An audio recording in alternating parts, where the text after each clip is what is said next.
நான் அன்னைக்கு சொன்னேன்ல, நீ எனக்கு சொந்தமானவன். நானும் அதைத்தான் சொல்றேன்.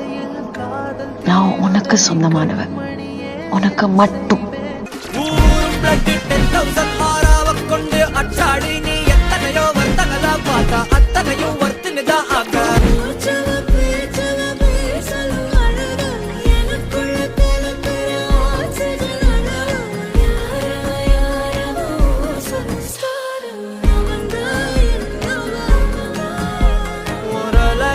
கலையவ அழகிய நிழலில்